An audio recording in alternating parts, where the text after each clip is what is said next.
Földünk élettel átszőtt rétege változatos tájakkal rendelkezik. Hajlamosak vagyunk azt gondolni, hogy egy ilyen vége láthatatlan vidéket csak a nagy földrajzi erők képesek formálni, pedig apró teremtmények közös erővel olykor nagy dolgokat vihetnek véghez.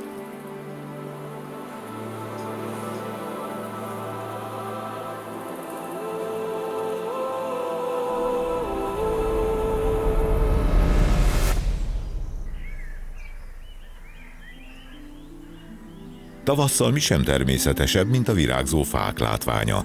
Zöldül az erdő, éled a természet. Hamarosan zamatos gyümölcsök, egészséges zöldségek is az asztalra kerülnek. A bolygónkon élő növények mintegy kétharmadát méhek porozzák be. A természet teljesen más képet festene nélkülük. Mi lenne, ha egyik pillanatról a másikra eltűnne az összes méh a föld felszínéről? Ha kipusztulnának a méhek, azt az emberiség legfeljebb 4 évvel éli túl, mondta egykor Einstein egy városi legenda szerint. A sokat emlegetett idézetet tévesen kapcsolták a fizikushoz. Igazából egy méhészeti tüntetésen hangzott el először Nyugat-Európában az 1990-es évek elején. Ám ettől függetlenül a figyelemfelkeltő üzenet egy nagyon is valós problémát vet fel. Az elmúlt években világszerte megcsappant a méhállomány. A probléma emberi eredetű, elsősorban a helytelen vegyszerhasználat okozza. Egyes méhfajok nehezen tudnának életben maradni az ember által teljesen átformált világban. Ráadásul a környezeti károk mellett az életterük is szűkül. A méhészekre hárul az a feladat, hogy a meglévő veszélyeztetett fajokat megóvják. A 24. órában vagyunk. Most még megakadályozható egy beláthatatlan következményű ökológiai láncreakció.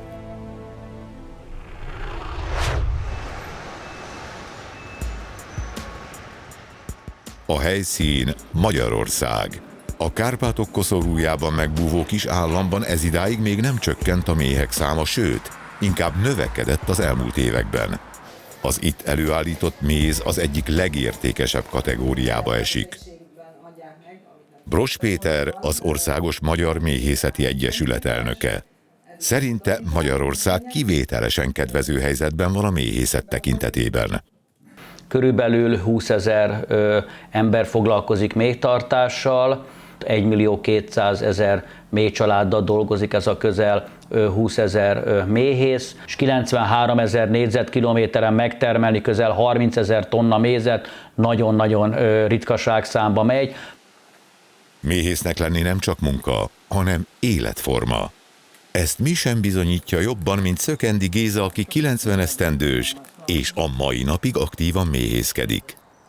Ő a munkájának, vagyis inkább a hobbijának szerelmese. Nem tud és nem is akar nyugdíjba vonulni.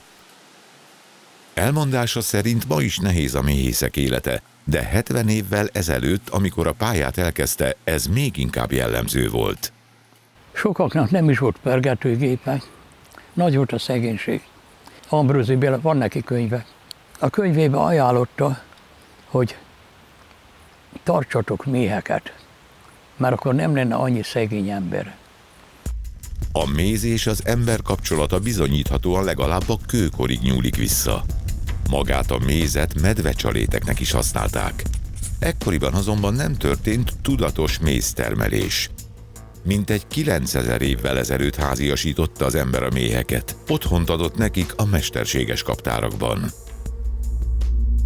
Az első szervezett mézelvétel nyomait a mai Törökország területén találták meg. A méhektől nem csak mézet, hanem a világításhoz szükséges viaszt is kapott az ember. A 17. századtól kezdve azonban jóval kevesebb mézre és méhviaszra volt szükség. Új anyagok jelentek meg, mint az olaj és a parafin. Ezeket hatékonyabban tudták felhasználni a világításhoz. Az egyre nagyobb mértéket öltő cukorfinomítás teljesen átalakította az édesipart, a méz felhasználása háttérbe szorult. Korunk egészségtudatos táplálkozási szokásaiban azonban ismét egyre nagyobb teret hódít a mézfogyasztás. édes, zamatos, aranyszínben pompázik. Ráadásul teljesen természetes. Sokáig az emberiség egyetlen édesítőszere volt. Elődeink számára a méhek nélkül kevésbé lett volna édes az élet. Rengeteg munka áll amögött, hogy ez a csuporméz most itt álljon az asztalon.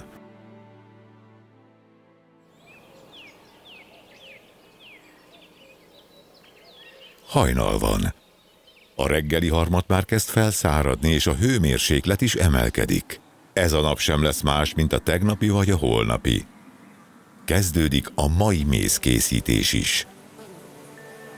A látótávolság percről percre növekszik. A várakozó állás számukra egyet jelent. Amint elérik az első napsugarak a kaptárt, indulhat a gyűjtögető munka.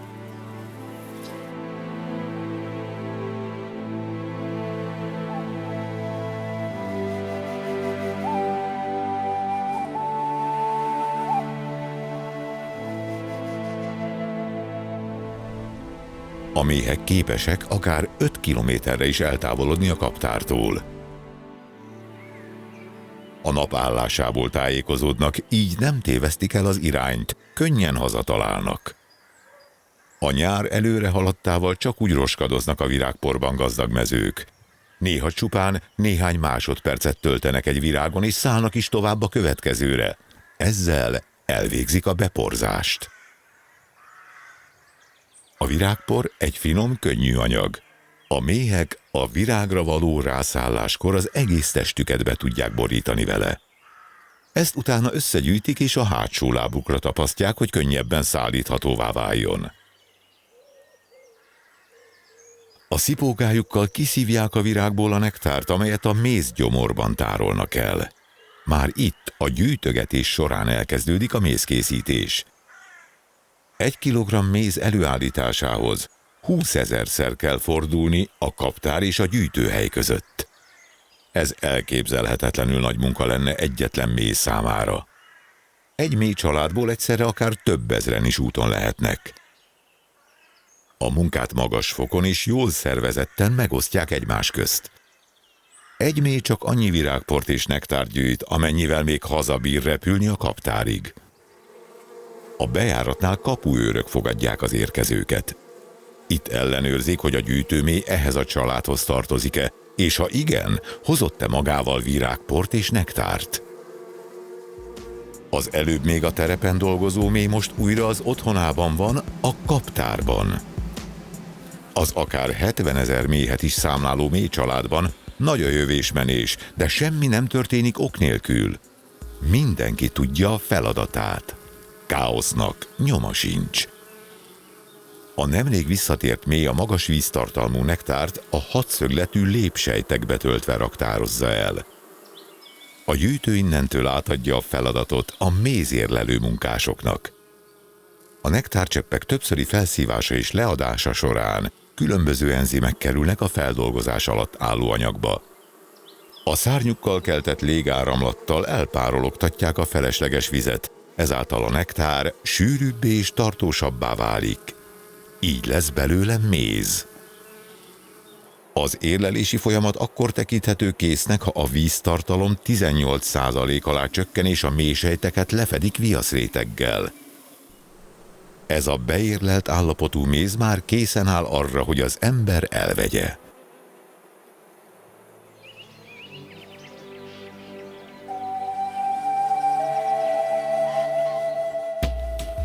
A méhek a mézet saját maguk ellátására termelik. Ebből táplálkoznak a tél folyamán. Az ember olykor elveszi tőlük, de ez nem jelenti azt, hogy éhen halnának. A szakemberek tudják, hogy mikor jön el az idő a méz elvételére. A tökéletes időzítésen múlik minden. A méhész a megfelelő védelmet biztosító öltözékben felnyitja a kaptárt. A viasszal és propolisszal összeragasztott kereteket szét kell választani, hogy a kaptárból könnyebben kivehetőek legyenek. Óvatosan lerázzák és lesöprik a szorgoskodó méheket a lépről. Vigyáznak rá, hogy a lehető legkevesebb méh sérüljön meg. A füstölőben természetes anyagok égnek. Ez a leghumánusabb módja annak, hogy a méheket megnyugtassuk. A füst hatása néhány percig tart, ám ennyi pont elég. A méhészek a kereteket a kerethordozó ládába helyezik és elszállítják a helyszínről. A feldolgozás távolabb történik a kaptáraktól. A fedelező villa egy fésűre emlékeztető eszköz. Ezzel eltávolítják a viaszfedeleket, amelyekkel korábban a méhek lezárták az elkészült mézet. Azonban ez sem veszik kárba. A méhviasz például gyertyák készítéséhez kiválóan alkalmas. A fedelezés után szemtől szemben találja magát a méhész a mézzel. Most már csak valahogyan el kell távolítani azt a lépsejtjeiből. A régi időkben, amikor még méhkasokat használtak, a méh családot elpusztították, a lépeket kitördösték és kipréselték belőle a mézet. Ez azonban nem volt gazdaságos. Most már a lép megsértése nélkül egyszerűen kipergetik a mézet a keretekből. A pergető úgy működik, mint egy centrifuga. Nagy sebességgel forog, így kicsapódik a méz a keretekből a pergető dobjának falára. Egy idő után az aljára folyik és összegyűlik. A hagyományos kézipergetőket ma már felváltották az elektromos meghajtású gépek. Egyszerre akár 30-40 keretet is ki tud pergetni vele a méhész. Ami pedig végeredményben az eszköz alján a csapon át távozik, nem más, mint az egészséges, frissen pergetett méz. Ez azonban még nem konyhakész, sok szennyeződés van benne, például viaszmorzsák és virágporszemcsék. Hosszú utat tesz még meg a méz, amíg a vásárlóhoz eljut. Hogy amikor lelkünk az élet küzdelmeibe kimerül, minden iránt fásult közönyt mutat, a méhészet mindig felvillanyozza, újraébreszti, mosolyra deríti lelkünket.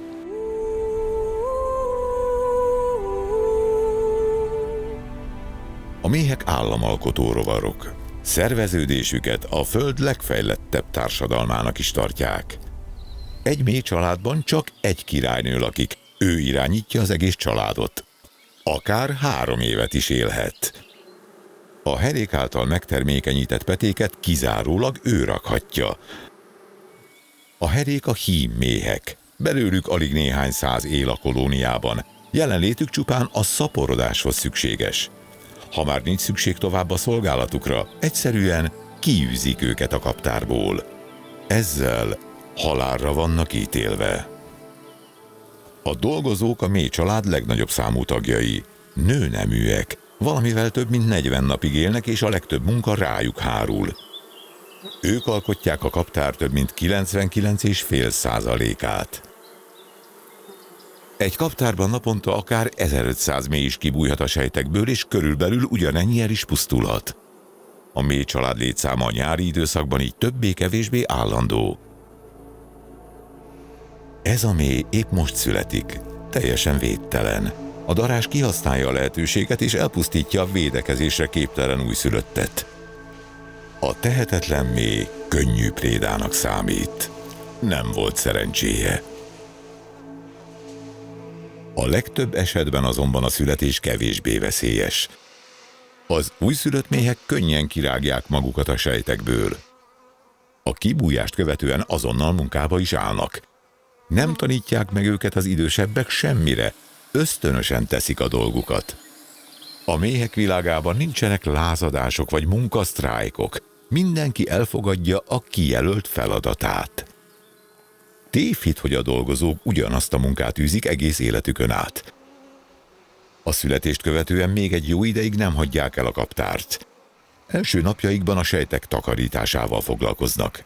Ezután a lárvák etetése a feladatuk. Ahogy telik az idő, egyre magasabb pozíciót töltenek be. 14 napos korukban már virágport dolgoznak fel és nektárt érlelnek. A lépet is a fiatal dolgozók építik. Legelőször függőleges viaszfalakat építenek, később erre kerülnek szabályos rendben a hatszögletű formára igazított sejtek. Ezeket bölcsőnek, lakószobának és éléskamrának egyaránt használják. Később a dolgozók őrtevékenységet tölthetnek be. Ellenőrizhetik a beérkező méheket, távol tarthatják a betolakodókat, például a darazsakat. A dolgozók karrierjének csúcsa 21 napos korukban jön el, ugyanis már részt vehetnek a kaptáron kívüli munkákban. Ekkor már életük felénél járnak, és még legalább 3 hétig élni fognak. Ha a méhcsalád jól el van ládva, és nincs kirabolva, jól be van szükítve, hogy melegen legyen, és elég népes, akkor azzal semmi gond nincsen. A kipergetett méz óriási hordókban érkezik a kitöltőüzemekbe, ahol egyszerre akár több 100 kilogrammot is fel tudnak dolgozni. Hermetikusan lezárt körülmények között 45 Celsius fokos hőmérsékleten történik a kezelés. A folyamat legalább 24 órát vesz igénybe. Ez megtisztítja a mézet a természetes szennyeződésektől.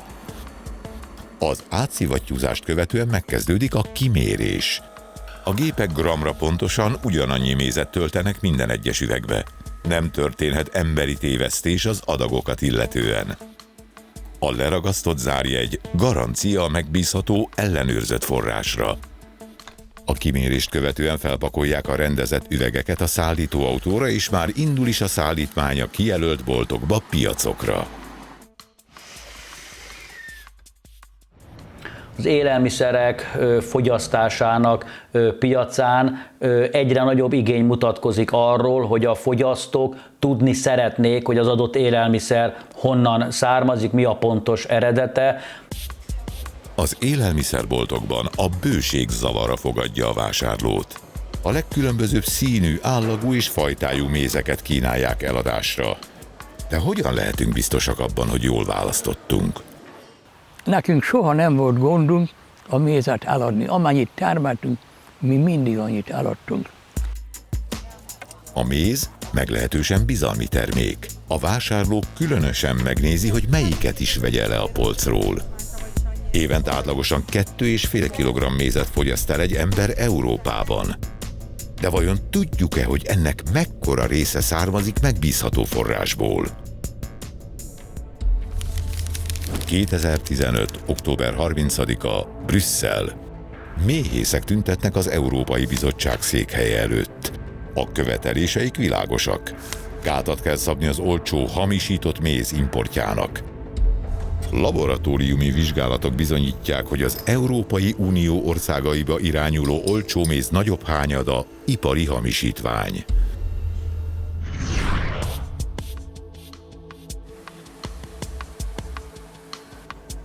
Gödöllőn járunk. A Budapest tőszomszédságában fekvő kisváros méhészeti intézetében komoly kutatások folynak. Itt különböző módszerekkel megvizsgálják a beérkezett mézeket. A legfontosabb kérdésre keresik a választ. A vizsgált minta hamisított vagy sem? Flórián Márton az intézet analitikusa. Kollégáival ő végzi a mézzel kapcsolatos laboratóriumi munkálatokat. Mérjük a mézeknek a cukortartalmát, ezen kívül végzünk még nedvességmérést, színmérést. Ugye minél többet elvégzünk az adott mérések közül, annál valószínűbben ki lehet deríteni, hogy milyen mézről van szó.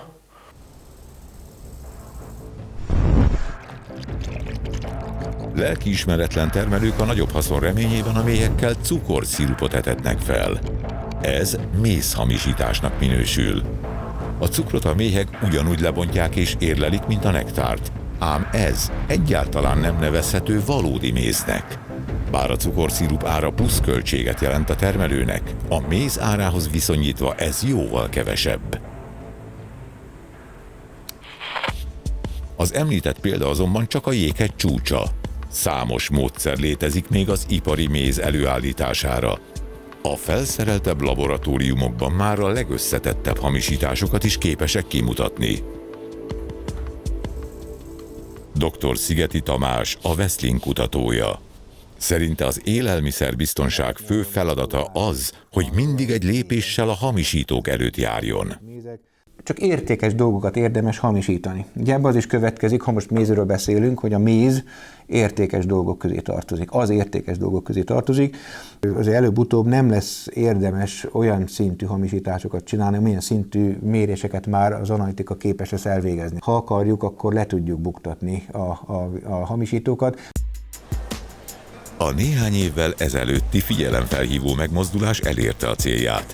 Mára a piac szinte teljes egészében megtisztult az iparilag előállított mesterséges mézektől. A vásárlók sokkal tudatosabban válogatnak a polcok között, tacára annak, hogy az igazi termelői méz a drágább édesítőszerek közé tartozik. Nekem 3 gyermekem van, és mi is így élünk, soha nem eszünk iparilag gyártott répacukrot, mindenbe mézet használunk, legyen a sütés, főzés vagy közvetlen fogyasztás. A piacon nagy a sürgésforgás. Ezt a ritmust Géza bácsi könnyedén tudja tartani. Ugyan 90 éves, de a mai napig személyesen értékesíti a saját mézét. Az idős méhész meggyőződése, hogy a hosszú, egészséges életét a méheknek és az általuk előállított méznek köszönheti. Én hiszek abba, hogy van olyan gyulladásgátló, és ez pedig a lépesméz, mert nyáron nem kell annyira lépesméz. De amikor elkezdenek köhögni a gyerekek, akkor megadják érte az árát. Mostan 90. évenben vagyok, én, hogy a lépesmézeket ettem, nem emlékszem, hogy én beteg lettem volna.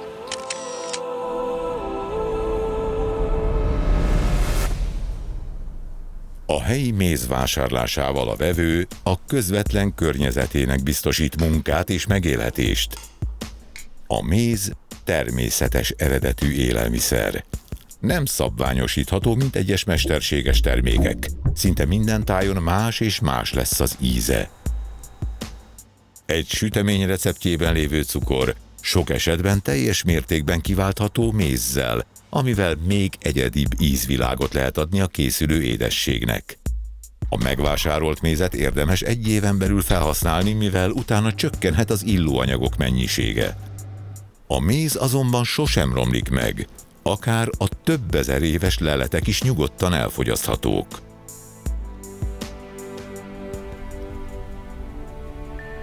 Ahogy elkezdenek sárgulni a levelek, az utolsó növények virágzása is alábbhagy. Vége a nyárnak, beköszönt az ősz. A hideg időszakban a méhek behúzódnak a kaptárba, és szorosan egymás mellett elhelyezkedve vészelik át a kedvezőtlen körülményeket. Várják a tavaszt, hogy a jó idő beköszöntével folytathassák szorgalmas gyűjtőmunkájukat. A legfontosabb közvetítő szerepet töltik be a növények között. Formálják és alakítják a természetet, ő általuk ilyen változatos a világunk. Ez a körforgás évmilliók óta szüntelen. A modern ember színre lépésével veszélybe kerültek a méhek. Ha az emberiség a környezetszennyezéssel kipusztítja őket, akkor visszafordíthatatlan ökológiai katasztrófát okozhat magának. A technológiánk azonban a veszélyt lehetőséggé is formálhatja. Bolygónk adottságai megengednék, hogy sokkal több méh létezzen és éljen együtt a természettel. Környezettudatos lépésekkel növelhető a Föld mélyállománya. Melyik forgatókönyv valósul meg? A válasz csak is rajtunk múlik.